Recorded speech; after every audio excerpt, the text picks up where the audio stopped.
కొండలో లావాని కిందకి పిలవకో. నీడై తిరుగుతుంటాడు, కనిపించడు.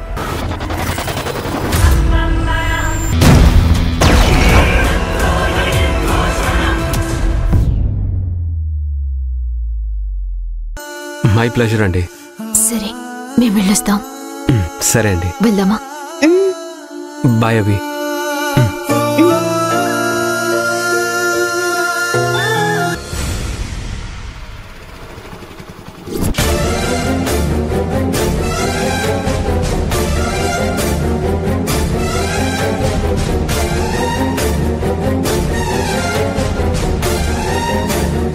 అభి, ఇక్కడ ఏం జరిగినా నువ్వెవ్వరికి భయపడకు, రియాక్ట్ అవ్వకు. అంతా నేను చూసుకుంటాను, ఓకేనా?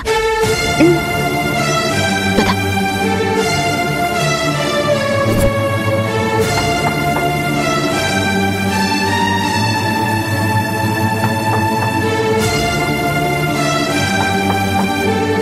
ఎవరు? అత్తయ్య, అత్తయ్య. ఈశ్వరి గొంతులో ఉందే. ఈశ్వరి! మంగా ఆంటీ, డోర్ తీయండి. వస్తున్నానమ్మా. ఈశ్వరి అభిని తీసుకుని వచ్చినట్టుంది. ఏమండి, ఈశ్వరి వచ్చింది అంటే తప్పకుండా అభితోనే తిరిగొచ్చుంటుంది. ఎట్టి పరిస్థితుల్లోనూ ఇంట్లోకి రానివ్వకూడదు. రండి. అక్క, అది ఇంట్లోకి రావడానికి వీల్లేదు. అది చెప్పాల్సింది నువ్వు కాదు, వసుంధర వదిన.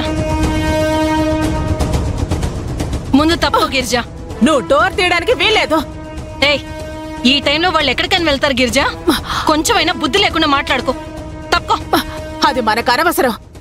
ఎక్కడికైనా వెళ్ళని మనకెందుకు? మీరు డోర్ తీయడానికి ఒప్పుకోను.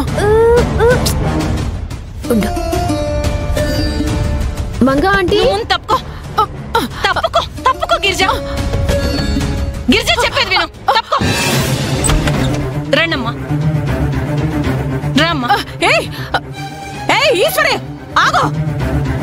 మీ ఇద్దరు ఈ ఇంట్లోకి రావడానికి వీల్లేదు. ఈ ఇంట్లో ఉండటానికి నీకెంత హక్కు అధికారాలున్నాయో నాకు అంతే ఉన్నాయి. ఇంకా ఎక్కువ మాట్లాడితే నీకన్నా ఎక్కువ అధికారాలు నాకే ఉన్నాయి. ఆహా, అధికారాలు ఎప్పుడుండేవో తెలుసా నీకు? నువ్వు బుల్లెట్ కుమార్ని హత్య చేయకముందు, ఆ హత్య చేసి నువ్వు కోర్టు మెట్లు ఎక్కకముందు, జైలుకు వెళ్ళకముందు ఉండేవి. కానీ ఇప్పుడు కాదు. ఎందుకంటే ఈ ఇంట్లో హంతకులకి చోటు లేదు కాబట్టి. హత్య చేశానని నువ్వంటే సరిపోదు బాబాయ్, కోర్టు చెప్పాలి. ఆ కోర్టే నేను మర్డర్ చేశానని ఇంకా పూర్తిగా నమ్మలేదు. అందుకే బెయిల్ మీద బయటకొచ్చాను. ఈ సంగతి మర్చిపోయారా మీరు? కొన్ని రోజుల్లో అసలైన హంతకులు ఎవరనేది అందరికీ తెలిసిపోతుంది. అప్పుడు నువ్వన్న మాట నిజమో కాదో అన్నది తెలుస్తుంది. అంతవరకు మీ నోటి నుండి నేను హత్య చేశాను అనే మాట రాకూడదు. అదంతా మాకు తెలీదు. నువ్వు లాజిక్లు మాట్లాడినంత మాత్రాన మేమెలా ఒప్పుకుంటాం? నిజమేదో మాకు పూర్తిగా తెలుసు కదా. హత్య చేయలేదు అని ప్రూవ్ అయ్యాకే ఇంట్లోకి రండి. అప్పటి వరకు మీరు ఈ ఇంట్లో ఉండటానికి వీల్లేదు. అది నిర్ణయించటానికి మీరెవరు? ఎంత పొగరే నీకు? దిక్కు మొక్కు లేదని చేరదీసి ఇంటి కోడలుగా నిన్ను నెత్తిన పెట్టుకున్నందుకు మా అల్లుడినే జైలుకు పంపించడం కాకుండా మళ్ళీ సింపతి కోసం నాటకాలాడి ఇప్పుడు మా మీదకే తిరగబడతావా? నన్ను చేరదీసింది మీరు కాదు. నన్ను ఒక్క మాటనే హక్కు కూడా మీకు లేదు. ఈశ్వరి, మాటలు తిన్నగారాని. మా అక్క అల్లుడు ముఖం చూసి నిన్ను నీ చెల్లిని ఇంట్లో ఉండనిస్తే నీ చెల్లి మమ్మల్ని చంపాలని చూసింది. అవునులే, హత్యలు చేయడం మీకేం కొత్త కాదు కదా. చంపేయడం, ఆ నేరం అవతల వాళ్ళ మీద మోపాలని చూడటం. వీళ్ళతో మాట్లాడండి, బయటికి గంటేక. ఓహో, అవునా? ఏది గంటే చూద్దాం.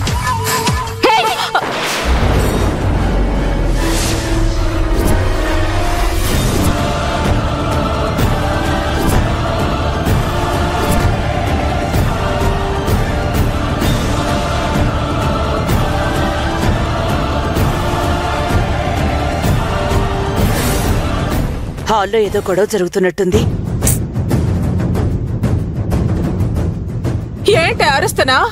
కొడతావా లేదా బుల్లెట్ కుమార్ని చంపేసినట్టు మమ్మల్ని కూడా చంపేస్తావా? ఏయ్, అడిగే వాళ్ళు లేరని రెచ్చిపోతున్నారా ఏంటి? తమాషాలు చేస్తున్నారా? ఇంకొక్కసారి నా చెల్లి జోలికొస్తే ఊరుకోండి, జాగ్రత్త.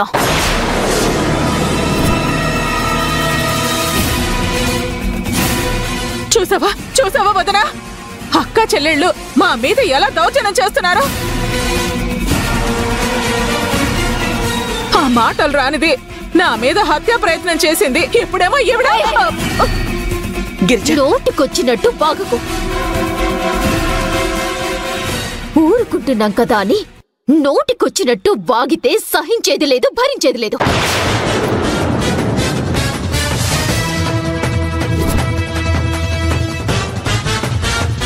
అభి అభంశుభం తెలియని అమాయకురాలు. దాని మీద హత్యా ప్రయత్నం చేసిందని లేనిపోని నిందలు మీరే మోపి సూటిపోటి మాటలతో హింసించి మానసిక వేదనకి గురి చేసి ఇంట్లో నుంచి వెళ్లిపోయేలా చేశారు.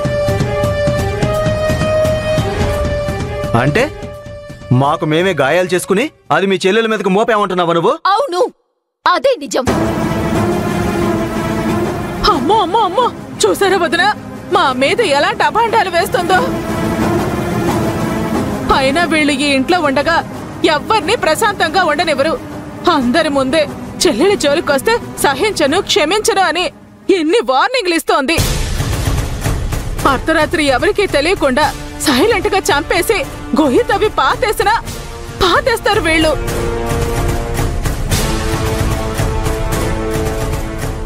ఏవండి, ఈ హంతకురాలు ఇక్కడ ఉన్నంత కాలం మనకి ఇంట్లో రక్షణ ఉండదు. వెళ్ళిపోదాం, పదండి పదండి.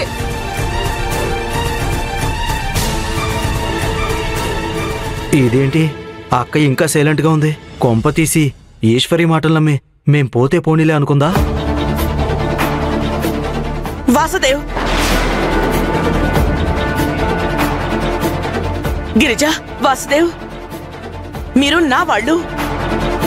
ఏయ్, నేను తలుచుకుంటే ఇప్పుడే ఈ క్షణమే మిమ్మల్ని గంటేయగలను. కానీ ఇలా టైం గాని టైంలో ఆడపిల్లల్ని బయటికి పంపడం సంస్కారం అనిపించుకోదు. అందుకు వదిలేస్తున్నాను. అయినా వాళ్ళని బయటికి గెంటేసిన పాపం మనకెందుకు? ఆ మర్డర్ చేసింది తనే అని కోర్టులో లొంగిపోయింది కదా. ఇప్పుడే తప్పు చేయలేదని కట్టుకథలు చెప్తోంది. నేను తన మాటలు నమ్మను. నిజాన్ని నిరూపించమని చివరి అవకాశంగా ఒక గడువు ఇచ్చాను కదా. ఆ గడువు తీరడానికి ఇంకా 4 రోజులు మాత్రమే ఉంది.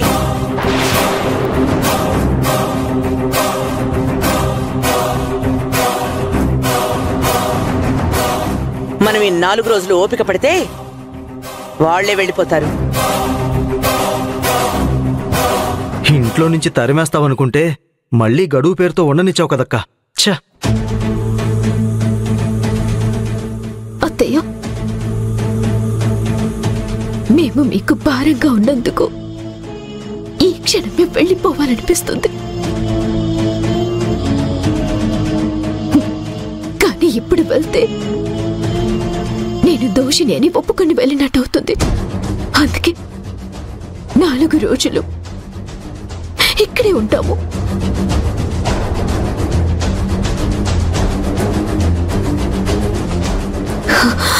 నేను నిర్దోషినని నిరూపించుకుంటాను. మళ్ళీ మీ ప్రేమని పొందుతాను. హంతకురాలివి నువ్వే కదా, మళ్ళీ కొత్తగా నిరూపించుకునేదేముంది? ఓహో, మళ్ళీ ఈ లోపు ఏదో మాయ చేసి ఇక్కడే సెటిల్ అవుదాం అనుకుని ఇలా స్కెచ్ వేసావన్నమాట. ఇంకా చాలు, నోరు మూస్తారా? వాళ్ళని నోరు ముయ్యమని చెప్పే అర్హత నీకు లేదు.